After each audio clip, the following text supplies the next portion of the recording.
কিছুদিন আগে যে দুঃখজনক ঘটনা ঘটেছে, যারা এই মুসল্লিরা যারা এই ধর্মীয় উদ্দেশ্যে দিন এবং দুনিয়ার কামিয়াবি হাসিলের জন্য এখানে আসেন, ইজতেমার সময় মতদ্বৈধতা মানুষের মধ্যে থাকে, ওনাদের মধ্যে হয়ে গেছে। সবাই তো আদমের সন্তান।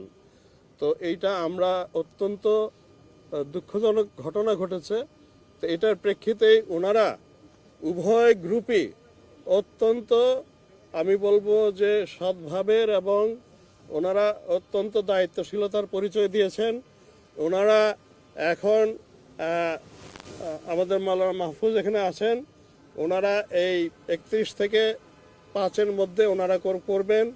আর বাকি যে অংশ ওনারা 14 থেকে 16 পর্যন্ত করবেন। এর মধ্যে কোনো ধরনের দ্বন্দ্ব কিংবা মতদ্বৈধতা নাই, উভয় পক্ষই শান্তিপূর্ণভাবে করবেন এবং আল্লাহ চাহে তো আমরা এটা শান্তিপূর্ণভাবে আপনাদের সহযোগিতায় সমাধান করতে পারবো। বিশেষত 5 আগস্টের, জুলাই আগস্টের ঘটনাবলীর প্রেক্ষিতে আমরা যেটা জিএমপির কমিশনার বললেন যে অনেক অস্ত্র বাইরে আছে, পুরোপুরি আমরা এখন উদ্ধার করতে পারিনি এবং অনেকটা ফ্লুইড স্টেট আছে সমাজের মধ্যেও, নানান ধরনের দ্বিধা আছে। তো এইটার প্রেক্ষিতেই আমরা কিন্তু নিরাপত্তা ব্যবস্থা আগের চাইতে অনেক সুদৃঢ় করেছি।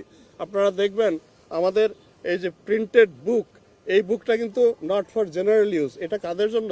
This is for internal use. আমার প্রত্যেকটা ফিল্ড কমান্ডার যারা পুলিশের, তাদের হাতে থাকবে, সো দ্যাট তারা যেন বুঝতে পারেন যে পুরো ব্যবস্থাটা কি এবং তার অংশটা, তার ভূমিকাটা কি।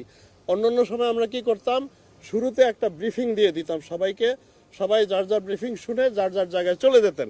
এবার কিন্তু ব্রিফিং দিয়ে আমরা শেষ করিনি, আমরা আবার এই যে একটা প্রিন্টেড বুকও তাদের হাতে দিয়ে দিচ্ছি, সো দ্যাট তারা নিজেদের অংশটা বুঝেন, আবার পুরো দি হোল পিকচার, একটা হোলিস্টিক ধারণা যেন প্রত্যেকের মাথায় থাকে।